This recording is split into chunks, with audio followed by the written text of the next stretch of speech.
Nick Cannon sits down with the Joe Budden Network and he talks about how Wildin Out began from the very beginning, from the pilot stage to where it's at today. Listen to him as he breaks it down. Check it out. So honestly, it goes back to 2004 when, just what you want to talk about, I'm a leading man, I'm popping, I'm movies.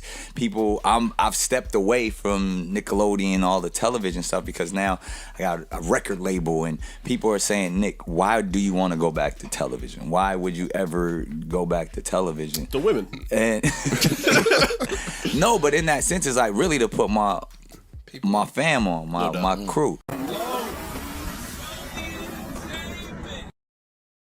At a time, we would hang out in these comedy clubs, the Comedy Store, the Improv, the Laugh Factory in L.A. And we'd be out on the corner, and it's me and people that nobody had ever heard of at the time, like, you know, Cat Williams and D. Ray Davis, Kevin Hart, Afion Crockett. And, you know, when we sitting there, they like, nigga, you on. And we all came, I just got a name. I was like, but they like, what you put us on? And so in that, I was like, yo, we should do a show about what the fuck we doing right here. Like, out here talking shit, freestyling, cracking on each other's mamas, you know. And so I rented out a comedy club off of Pico, you know what I mean, with my own bread, got some cameras, got the squad together. No network. Got it.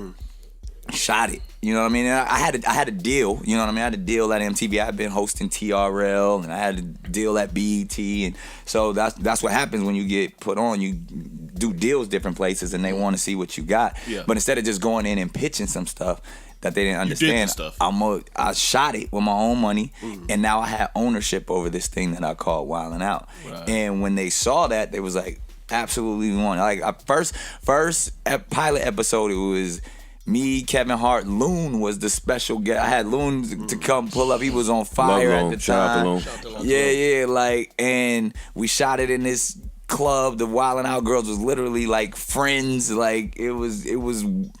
I know. Yeah.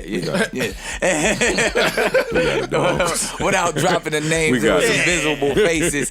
And MTV loved it. And from that, for whatever reason, great lawyers, great attorneys, I was able to keep my brand and have ownership over this throughout the years. So you look up, you know, by the time goes around, just long story short, by the time we get to 2017, they're like, yo, and we on tour now. I got restaurants, you know what I mean? They look, Viacom looks up and like, we don't own this. You know, like, well, all of these years later, they said that. All because if you notice, and I feel like when Wildin Out first came out, my competition was Punk'd. It was me and Ashton Kutcher, and that was the one that they held up and they embraced him. So they like, let Nick do his little thing. Yeah. We got punked.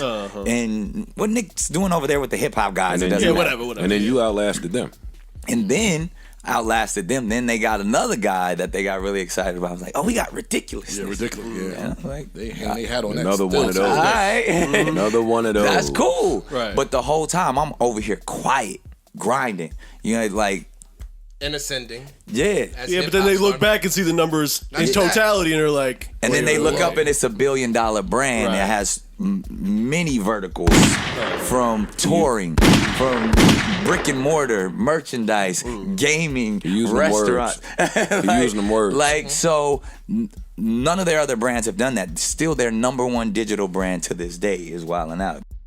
Well, Nick Cannon breaks it down. In the very beginning, MTV did not push Wildin Out.